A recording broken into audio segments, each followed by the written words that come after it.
Big TV భక్తి సమాచారం WhatsApp ఛానల్లో జాయిన్ అవ్వండి. అన్ని విశేషాలు ఎప్పటికప్పుడు తెలుసుకోండి. ప్రేక్షకులందరికీ నమస్కారం అండి. మన స్థలము కేవలం మన స్థలం అంటే మన ఇంటి యొక్క స్థలం ఒకటి కాదండి. అసలు ఎక్కడ ఎత్తుంటే ఎలాంటి లాభాలు ఉంటాయి, ఎక్కడ డౌన్ ఉంటే ఎలాంటి అంటే ఎత్తు పల్లాలకు సంబంధించిన పూర్తి శాస్త్ర ప్రమాణాలు ఈరోజు మనం ఈ వీడియోలో తెలుసుకుందాం. సో గుర్తుపెట్టుకోండి, కొన్ని కండిషన్స్ మనకేముంటాయంటే అసలు ఒక క్షేత్రం మొత్తం అంటే ఒక వెంచర్ అనుకోండి, ఒక ఊరు అనుకోండి, ఎటు ఎత్తుంటే ఎలాంటి లాభాలు ఉంటాయి, ఎటు డౌన్ ఉంటే ఎలాంటి లాభాలు ఉంటాయి, వీటికి సంబంధించిన పూర్తి సమాచారం మీరు ఈ వీడియోలో తెలుసుకోబోతున్నారు. సో మొట్టమొదటిగా గజవృష్ట భూమి అంటారు. సో గజవృష్ట భూమి అంటే దక్షిణం వైపు, నైరుతి వైపు, పశ్చిమం వైపు ఈ మూడు వైపులా కూడా ఎత్తుగా ఉండి తూర్పు వైపు, ఉత్తరం వైపు, ఈశాన్యం వైపు పల్లంగా ఉన్న ఏ క్షేత్రమైనా సరే, చుట్టుపక్కల ప్రాంతాల గురించి మాట్లాడుతున్నాను, ఒక ఊరు, వెంచర్ ఏదైనా సరే అనుకోండి, నిజంగా ఇలాంటి స్థలం గనక ఉంటే, అలాంటి ఏరియాలో మీరు కూడా ఇల్లు కట్టుకొని ఉంటే చూడండి, ఇట్టి స్థలంలో గృహం నిర్మించి, ఓకేనా, గృహం నిర్మించి అందులో నివాసం ఉన్న వాళ్లకు ధన సంపదలు, ఆయుష్, నిత్య సంతోషమును కలిగి ఉందురు అని శాస్త్రం చెప్పిన వర్డ్. సో ఎంత అద్భుతంగా ఉంది, ఆలోచన చేయండి. అలాగే లెవెల్గా ఉంటే న్యూట్రల్ లైఫ్, ఇలాంటి స్థలం అయితే చాలా బ్యూటిఫుల్. అంటే ఒక ఊరు ఎలా ఉండాలనేది ఇక్కడ చెప్తున్నారండి. అలాగే ఆ ప్రకారమే మన స్థలం అంటే ఇంటి లోపల, కాంపౌండ్ లోపల ఉండే స్థలం కూడా ఈ విధంగా పెట్టొచ్చు. కానీ ఎత్తు పల్లాలు మరీ ఎక్కువ చేయొద్దు, లైట్గా చేసుకోవాలి. నెక్స్ట్ అన్నిటికంటే డేంజర్ ఇది దైత్యవృష్ట భూమి. సో తూర్పు వైపు, ఆగ్నేయం వైపు, ఈశాన్యం వైపు అంటే తూర్పు మొత్తంలో ఎత్తుండి పడమర డౌన్ ఉందనుకోండి. ఫర్ ఎగ్జాంపుల్ అంటే సింపుల్గా చెప్పాలంటే ఈశాన్యం వైపు ఎత్తు ఉంటుంది, అంటే ఈశాన్యము, తూర్పు, ఆగ్నేయం ఎత్తు ఉంటుంది, వాయువ్యము, పడమర అండ్ నైరుతి డౌన్ ఉంటుంది. సో సింపుల్గా చెప్పాలంటే మనం గతంలో కూడా వీటికి సంబంధించి ఏం చెప్పుకున్నామంటే పడమర పల్లం ఉండొద్దు, అర్థమైందా? దీన్ని జలవీధి అంటారని చెప్పాం. సో ఇక్కడ నష్టం చూడండి, నైరుతి, వాయువ్యము ఇక్కడ ఈ ఏరియా పశ్చిమము పల్లంగా ఉంటే ఈ భూమిని దైత్యవృష్ట భూమి అంటారు. ఇందు నివసించే వారి నుండి లక్ష్మి తొలగిపోయి, అంటే సింపుల్ ఏం లేదండి, డబ్బుల పరంగా మొత్తం జీరో కొట్టేస్తుంది. ఇది 100% మీరు మైనస్లోకి వెళ్ళే అవకాశాలు ఉంటాయి, దరిద్రులగే అవకాశాలు ఉంటాయి. చాలా చాలా ఇంపార్టెంట్. నెక్స్ట్ పశువులు ఎవరైతే మెయింటైన్ చేస్తారో వాళ్లకు కంప్లీట్ హాని చేకూరుస్తుంది అని చెప్పేశారు. అర్థమైందా?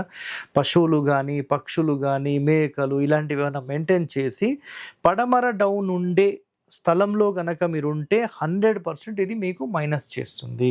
సో చాలా జాగ్రత్తగా ఉండండి. ప్రాణాలతో ఉండే ఏవైనా సరే మీరు పడమర, నైరుతి వైపు, వాయువ్యం వైపు, దక్షిణం వైపు పల్లం ఉండే స్థలాలలో ఉండకూడదు. ఇది చాలా చాలా ఇంపార్టెంట్ పాయింట్. ఓకే, నెక్స్ట్ కూర్మావృష్ట భూమి. సో దీనికి సంబంధించిన ఎగ్జాంపుల్ నేను 100% మీకు చెప్తాను, గుర్తుపెట్టుకోండి. స్థలంలో మధ్య భాగము బాగా ఎత్తుగా ఉండి 4 దిక్కులలో కూడా పల్లం ఉంటే దీన్ని కూర్మావృష్ట భూమి అంటారు. ఇందు నివసించేవారు నిత్యము ఉత్సాహవంతులై ఉంటారు, సుఖము, ధనధాన్య సమృద్ధి గలవారై ఉంటారు. సో మరి దీనికి ఎగ్జాంపుల్ ఏంటి అంటే గుర్తుపెట్టుకోండి, మొత్తం ఒక క్షేత్రంలో మీరు సెంటర్లో నిలబడితే సెంటర్ పార్ట్ అనేది ఇట్లా ఎత్తుగా ఉండి చుట్టూ ఉండేదంతా కూడా డౌన్లో ఉంటుంది.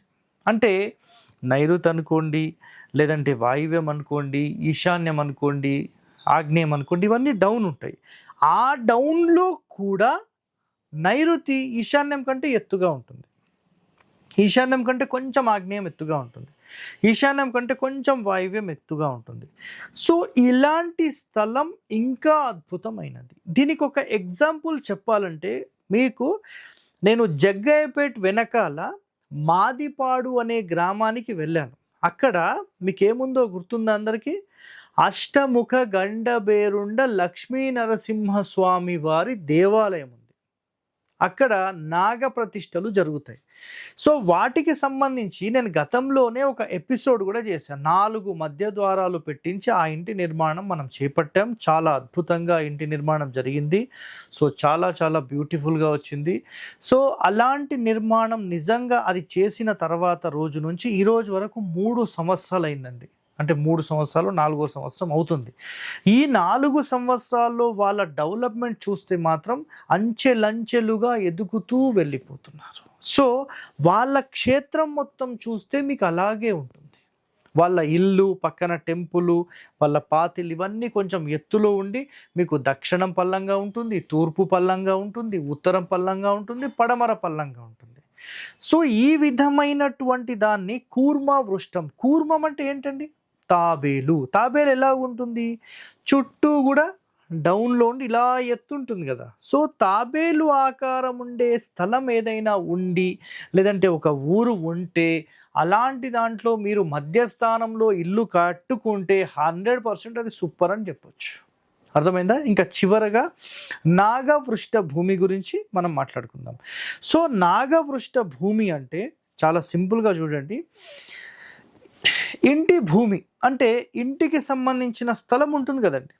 తూర్పు పడమరలు పొడవుగా తీసుకున్న తర్వాత దక్షిణం వైపు ఎత్తుగా ఉంటుంది, ఉత్తరం వైపు ఎత్తుగా ఉంటుంది.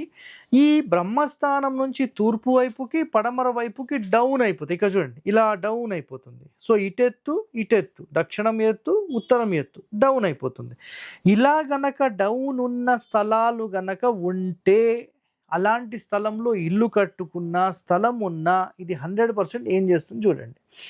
సో ఉత్తర దక్షిణములు మెరక ఉండి మధ్య పల్లం ఉంటే ఇందులో నివసించే వారికి హానియు శత్రువృద్ధి కలుగుచుండగలవు. కాబట్టి ఇలాంటి వాటిలో ఇల్లు కట్టుకోకూడదు. ఇదొక్కటి మైండ్లో పెట్టుకోండి. సార్ మరి ఇవన్నీ మాకు దొరకకపోతే ఏం చేయాలి? సో చాలా సింపుల్ అండి. కేవలం దక్షిణం వైపుగా మాత్రమే ఎత్తుగా ఉన్న స్థలం తీసుకోండి. కేవలం నైరుతి వైపు ఎత్తున్నా పర్వాలేదు. లేదు మాకు పడమర వైపే ఎత్తుంది సార్, నో ప్రాబ్లం, నడుస్తుంది. సో ఇలాంటి స్థలాలలో మీరు ఎత్తు ఉండి ఉత్తరము ఈశాన్యము లేదంటే తూర్పు వైపు డౌన్ ఉండే స్థలం కేవలం మీరు తీసుకున్నా సరిపోతుంది. అలాంటి స్థలంలో మీరు ఒక ఈ గృహానికి సంబంధించి మీకు ఎంత స్థలం అయితే కావాలో అంత స్థలము మీరు తీసుకొని అందులో మీరు ఇల్లు కట్టుకుంటే 100% అది యోగిస్తుంది. సార్ అసలు ఈ ఎత్తు పల్లాలు దేనికి సంబంధించి ఎందుకు అంటే కేవలం ఇంటికి సంబంధించి కాదండి, క్షేత్రం మొత్తానికి సంబంధించి ఏదైనా వర్షం పడినప్పుడు కానీ లేదంటే మన తుఫాన్ వచ్చినప్పుడు కానీ ఈ వర్షపు నీళ్లు మొత్తం ఎటో ఒక వైపు వెళ్ళిపోవాలి. సో ఆ వైపు వెళ్ళిపోవడం ఎక్కడ? దక్షిణం వైపు వెళ్ళి దక్షిణం వైపు కుంట ఉంటే దాని రిఫ్లెక్షన్ మన ఇంటికి టచ్ అయినప్పుడు చాలా ఎఫెక్ట్ ఇస్తుంది. కాబట్టి ఉత్తరం వైపు తూర్పు వైపు ఉన్నప్పుడు ఉదయపు ఎండ కిరణాలు దాని మీద పడి మన ఇంట్లో పడినా అంతగా ఇబ్బంది ఉండదు. కాబట్టి జియోగ్రాఫికల్ కండిషన్స్ని బేస్ చేసుకొని కూడా మనకు ఉత్తరం వైపు ఈశాన్యం వైపు తూర్పు వైపే మంచిది అని క్లారిఫికేషన్ ఇచ్చేశారు. కాబట్టి ఒక అద్భుతమైన ల్యాండ్ అనేది మీరు తీసుకుంటే నిజంగా అది సూపర్ అని చెప్పచ్చు.